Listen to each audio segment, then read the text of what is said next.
ಶಾಖೆ ವಾರ್ತೆಗಳು. ನಾನು ಅಂಬುಜಾ ಮಳಖೇಡ್ಕರ್. ಮೊದಲಿಗೆ ಹೆಡ್ಲೈನ್ಸ್. 75 ಡಿಜಿಟಲ್ ಬ್ಯಾಂಕಿಂಗ್ ಘಟಕಗಳನ್ನು ವಿಡಿಯೋ ಕಾನ್ಫರೆನ್ಸಿಂಗ್ ಮೂಲಕ ಲೋಕಾರ್ಪಣೆ ಮಾಡಿದ ಪ್ರಧಾನಮಂತ್ರಿ ಮೋದಿ. ಅತಿವೃಷ್ಟಿಯಿಂದ ಹಾಳಾಗಿ ಭೂಮಿ ತಂತ್ರಾಂಶದಲ್ಲಿ ದಾಖಲೆ ಮಾಡಿರುವ ಬೆಳೆ ಪರಿಹಾರದ ಹಣ ಬಿಡುಗಡೆಗೊಳಿಸಿದ ಜಿಲ್ಲಾಧಿಕಾರಿ. ಜಿಲ್ಲಾ ಕನ್ನಡ ಸಾಹಿತ್ಯ ಪರಿಷತ್ತು ಕಲಬುರಗಿ ವತಿಯಿಂದ ಕನ್ನಡ ಭವನದಲ್ಲಿ ಜರುಗಿದ ಕನ್ನಡ ಕಮ್ಮಟ ಕಾರ್ಯಕ್ರಮದ ಉದ್ಘಾಟನಾ ಸಮಾರಂಭ.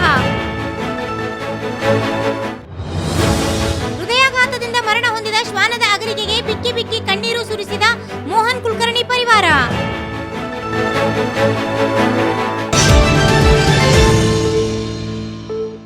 ಪ್ರಧಾನಮಂತ್ರಿ ಮೋದಿ ಅವರು ಇಂದು 75 ಡಿಜಿಟಲ್ ಬ್ಯಾಂಕಿಂಗ್ ಘಟಕಗಳನ್ನು ವಿಡಿಯೋ ಕಾನ್ಫರೆನ್ಸ್ ಮೂಲಕ ಲೋಕಾರ್ಪಣೆ ಮಾಡಿದರು.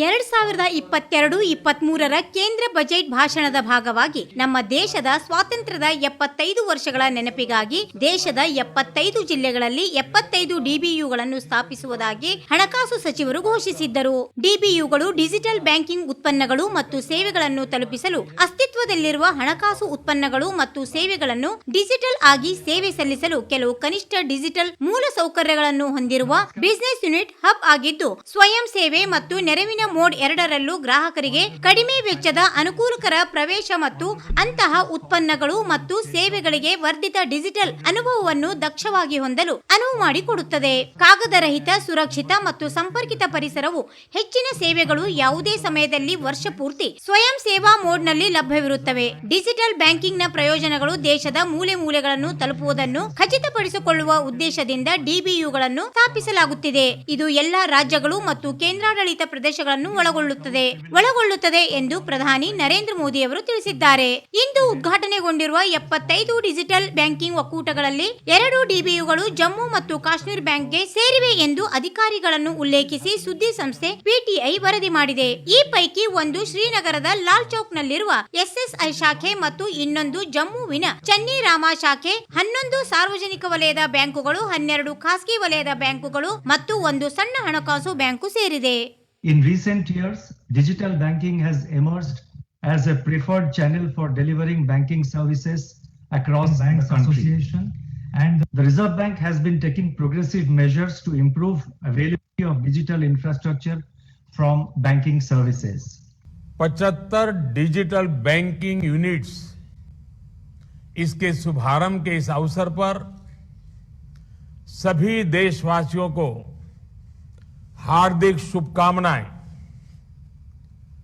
आज देश डिजिटल इंडिया के सामर्थ्य का फिर एक बार साक्षी बन रहा है।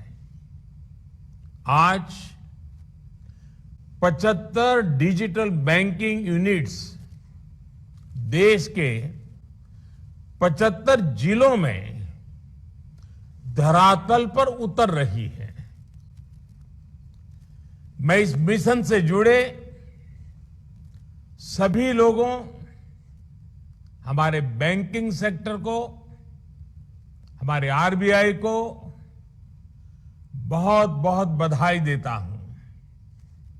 साथियों, भारत के सामान्य मानवी के जीवन को आसान बनाने का जो अभियान देश में चल रहा है, डिजिटल बैंकिंग यूनिट्स उस दिशा में एक और बड़ा कदम है। ये सिर्फ एक ऐसी विशेष बैंकिंग व्यवस्था है जो मिनिमम डिजिटल इंफ्रास्ट्रक्चर से मैक्सिमम सेवाएं देने का काम करेगी। ये सेवाएं कागजी लिखापट्टी और झंझटों से मुक्त होगी और पहले से कहीं ज्यादा आसान होगी। यानी इनमें सुविधा होगी और एक मजबूत डिजिटल बैंकिंग सुरक्षा भी होगी।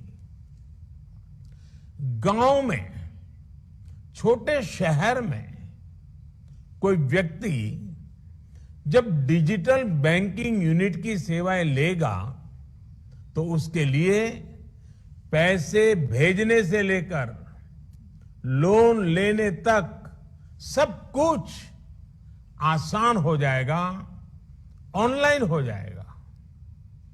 आप कल्पना करिए, एक जमाने में जब एक ग्रामीण को, हमारे गांव के नागरिक को, एक गरीब को छोटी छोटी बैंकिंग सेवाओं के लिए संघर्ष करना पड़ता था, उसके लिए ये एक बहुत बड़ा कदम हुआ करता था।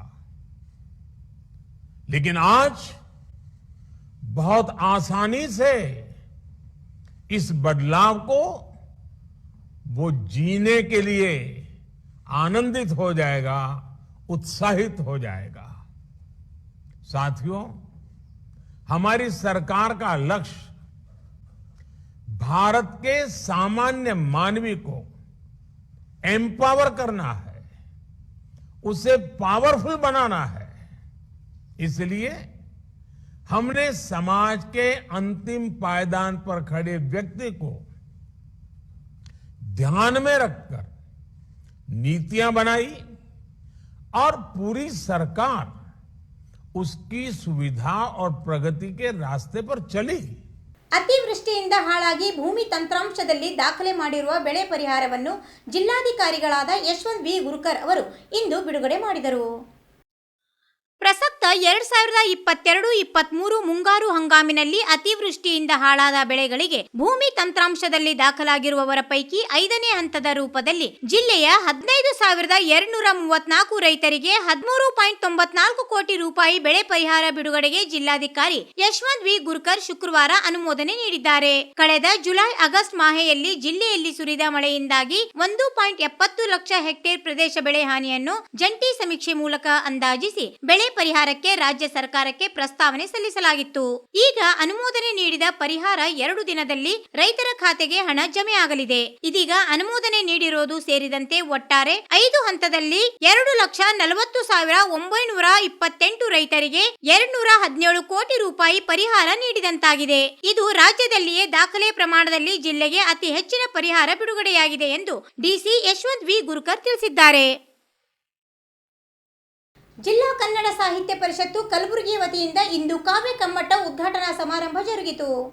ಕನ್ನಡ ಭವನದಲ್ಲಿ ಜರುಗಿದ ಕಾವ್ಯ ಕಮ್ಮಟ ಕಾರ್ಯಕ್ರಮವನ್ನು ಇಂದು ಕನ್ನಡ ಸಾಹಿತ್ಯ ಅಕಾಡೆಮಿ ಬೆಂಗಳೂರಿನ ಮಾಜಿ ಅಧ್ಯಕ್ಷರಾದ ಡಾಕ್ಟರ್ ಅರವಿಂದ್ ಮಾಲ್ಗತ್ತಿ ಉದ್ಘಾಟಿಸಿದರು. ಕಾರ್ಯಕ್ರಮದ ಅಧ್ಯಕ್ಷತೆಯನ್ನು ಜಿಲ್ಲಾ ಕನ್ನಡ ಸಾಹಿತ್ಯ ಪರಿಷತ್ತು ಕಲಬುರಗಿಯ ಅಧ್ಯಕ್ಷರಾದ ಶ್ರೀ ವಿಜಯಕುಮಾರ್ ಪಾಟೀಲ್ ತೇಗಲ್ತಿಪ್ಪಿ ವಹಿಸಿದ್ದರು.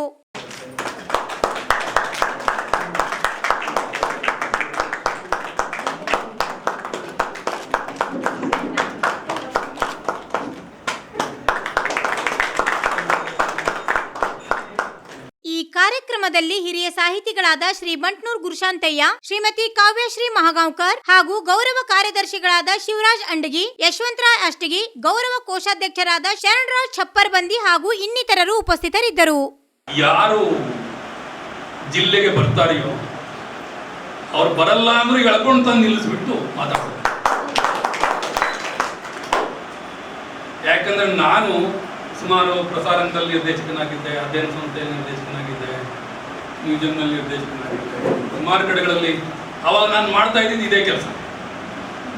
ಯಾರಾದರೂ ಮೈಸೂರಿಗೆ ಬರ್ತಾರೆ ಬೇರೆ ಕಡೆಯಿಂದ ಅಂತಂದರೆ ಅನಾಯಾಸವಾಗಿ ಸಿಗಬಹುದಾದಂತಹ ಒಂದು ಸಂಪತ್ತು ಬಳಸ್ಕೊಳ್ಬೇಕಾಗಿದ್ದು ನಮ್ಮ ಕರ್ತವ್ಯ, ಆ ಸ್ಥಾನದಲ್ಲಿರುವಂಥ. ಹೀಗಾಗಿ ಒಂದು ರೀತಿಯಲ್ಲಿ ಈ ಸ್ಥಾನದಲ್ಲಿ ಇರುವವರು ಬೇಟೆಗಾರರ ರೀತಿಯಲ್ಲಿ ಏನ್ ಮಾಡ್ತಾ ಇರಬೇಕು, ಹೀಗಿದ್ದಾಗ ಮಾತ್ರ ಸಾಹಿತ್ಯವನ್ನ ಕಟ್ಟೋದಕ್ಕೆ ಸಾಧ್ಯ, ಬೆಳೆಸೋದಕ್ಕೆ ಸಾಧ್ಯ ಇದೆ. ಸಂಪರ್ಕಗಳು ಕುಂತಲ್ಲೇ ಬರೋದಿಲ್ಲ, ಸಂಪರ್ಕಗಳನ್ನು ನಾವು ಸಾಧಿಸಿಕೊಳ್ಬೇಕಾಗುತ್ತೆ. ಅಂತಹ ಕ್ರಿಯಾಶಕ್ತಿ ಈ ಜಿಲ್ಲಾ ಕನ್ನಡ ಸಾಹಿತ್ಯ ಪರಿಷತ್ತಿಗಿದೆ. ಕಾವ್ಯ ಕಮ್ಮಟದ ಬಗ್ಗೆ ನನಗೆ ಫೋನ್ನಲ್ಲಿ ಮಾತನಾಡ್ತಾ ಹೇಳಿದ್ರು, ಇದ್ರ ಬಗ್ಗೆ ಈಗ ಮಾಡಬೇಕು ಅಂತ ಮಾಡಿದ್ದೇವೆ. ಕಾವ್ಯದ ಬಗ್ಗೆ ಮಾತನಾಡಿ ಅಂತ ಮೊದಲು ನಾನೇನು ಅಂದ್ಕೊಂಡಿದ್ದೆ, ಒಂದು 4-5 ಜನ ಇರ್ತಾರೆ, ಕೆಲವು ಜನ ಇರ್ತಾರೆ ಮಾತಾಡಿ. ಆದರೆ ಇಲ್ಲಿ ನೋಡಿದ್ರೆ ಸಾಹಿತ್ಯದ ಸಿರಿ ಸಂಪತ್ತನ್ನೆಲ್ಲ ಇಲ್ಲಿ ಕೂಡಿ ಹಾಕ್ದಂಗಿದೆ. ಜಿಲ್ಲೆಯ ಸಾಹಿತ್ಯದ ಕ್ಷೇತ್ರ ಮತ್ತು ಕಾವ್ಯ ಕ್ಷೇತ್ರ ಬಹಳ ಶ್ರೀಮಂತವಾದಂಥ. ಎಷ್ಟು ಶ್ರೀಮಂತವಾಗಿದೆ ಅಂತಂದ್ರೆ, ನೀವು ಎಷ್ಟು ಮೊಗೆದು ಕುಡಿದರೂ ಕೂಡ ಅದು ಮುಗಿಯೋದು. ಕಡಲಿದ್ದ ಹಾಗೆ, ಕಡಲು ಎಂದೂ ಬತ್ತೋದು. ಆ ಕಡಲಿಗೆ ನೀವೇನ್ ಕೊಡ್ತೀರಿ ಅನ್ನೋದು ಅಷ್ಟೇ ಮುಖ್ಯ. ಮೊಗೆದು ಕುಡಿಯೋದು ಒಂದು ಬೇರೆ ಮಾತು, ಕುಡಿದ ಮೇಲೆ ಪ್ರತಿಯಾಗಿ ನೀವು ಆ ಕಡಲಿಗೆ ಏನನ್ನ ಧಾರೆ ಎರಿತೀರಿ ಅನ್ನೋದು, ಹೇಗೆ ಎರಿತೀರಿ ಅಂತ ಅನ್ನೋದು. ಕಲಬುರಗಿ ನಗರದ ಎನ್ಆರ್ ಕಾಲನಿಯಲ್ಲಿರುವ ಮೋಹನ್ ಕುಲಕರ್ಣಿ ಅವರಿಗೆ ಸೇರಿದ ಕ್ಯಾಂಡಿ ನಾಯಿ ಇಂದು ಹೃದಯಾಘಾತದಿಂದ ಮೃತಪಟ್ಟಿತು. ಮರಿ ಹಾಕಿತ್ತಲ್ರ ಅವಾಗ ಅಯ್ಯೋ ಇಷ್ಟು ಸಣ್ಣ ಏಜ್ನಾಗ ಮರಿ ಹಾಕ್ಬಾರ್ದು. ಫಸ್ಟ್ ತಪ್ಪದೆ 8 ವರ್ಷಕ್ಕೆ ಆದ್ಮೇಲೆ ಮರಿ ಹಾಕಿದ್ರಲ್ರಿ, ಹೆಲ್ದಿ ಇರ್ತಾವ ಮರಿಗಳನ್ನ. ಮಿನಿಮಮ್ 6-7 ಮರಿ ಹಾಕ್ತಾವ್ರಿ ಅವು. ಸುಮಾರು 6 ವರ್ಷಗಳಿಂದ ಮೋಹನ್ ಕುಲಕರ್ಣಿ ಅವರ ಮನೆಯಲ್ಲಿ ಪ್ರೀತಿಯಿಂದ ಸಾಕಿದ್ದ ಕ್ಯಾಂಡಿ ಹೃದಯಾಘಾತದಿಂದ ಸಾವನ್ನಪ್ಪಿದ ಕಾರಣ ಮನೆಯವರೆಲ್ಲರೂ ಬಿಕ್ಕಿ ಬಿಕ್ಕಿ ಅತ್ತ ದೃಶ್ಯ ಹೃದಯ ಕಲಕುವಂತಿತ್ತು. ಈ ದೃಶ್ಯ ಕಲಬುರಗಿ ನಗರದ ನ್ಯೂ ರಾಘವೇಂದ್ರ ಕಾಲನಿಯಲ್ಲಿರುವ ಮೋಹನ್ ಕುಲಕರ್ಣಿಯವರ ಮನೆಯಲ್ಲಿ ಕಂಡು ಬಂದಿತು.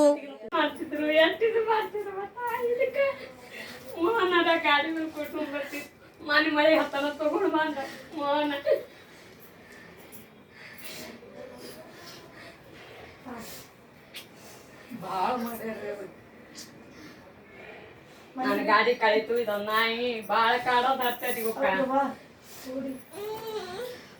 ಹೇಳು ಚಾಂಡಿ, ವಾ ಎಲ್ಲರಿಗೆ ಕುಣ ಹಿಡಿತಿತ್ತು ಬಂದ್ರ ನಮ್ಮ ಬಳಗ ಎಲ್ಲರಿಗೆ ಕುಣ ಹಿಡಿತಿತ್ತು. ನಮ್ಮ ಮಂದಿ ಅಂತಿತ್ತು ನಾಯಿ ಅಂತ ಇದ್ದಿದ್ದೆ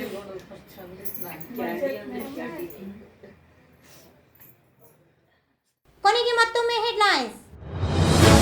75 ಡಿಜಿಟಲ್ ಬ್ಯಾಂಕಿಂಗ್ ಘಟಕಗಳನ್ನು ವಿಡಿಯೋ ಕಾನ್ಫರೆನ್ಸಿಂಗ್ ಮೂಲಕ ಲೋಕಾರ್ಪಣೆ ಮಾಡಿದ ಪ್ರಧಾನಮಂತ್ರಿ ಮೋದಿ. ಅತಿವೃಷ್ಟಿಯಿಂದ ಹಾಳಾಗಿ ಭೂಮಿ ತಂತ್ರಾಂಶದಲ್ಲಿ ದಾಖಲೆ ಮಾಡಿರುವ ಬೆಳೆ ಪರಿಹಾರದ ಹಣ ಬಿಡುಗಡೆಗೊಳಿಸಿದ ಜಿಲ್ಲಾಧಿಕಾರಿ. ಜಿಲ್ಲಾ ಕನ್ನಡ ಸಾಹಿತ್ಯ ಪರಿಷತ್ತು ಕಲಬುರಗಿ ವತಿಯಿಂದ ಕನ್ನಡ ಭವನದಲ್ಲಿ ಜರುಗಿದ ಕನ್ನಡ ಕಮ್ಮಟ ಕಾರ್ಯಕ್ರಮದ ಉದ್ಘಾಟನಾ ಸಮಾರಂಭ. ಹೃದಯಾಘಾತದಿಂದ ಮರಣ ಹೊಂದಿದ ಶ್ವಾನದ ಅಗಲಿಕೆಗೆ ಬಿಕ್ಕಿ ಬಿಕ್ಕಿ ಕಣ್ಣೀರು ಸುರಿಸಿದ ಮೋಹನ್ ಕುಲಕರ್ಣಿ ಪರಿವಾರ.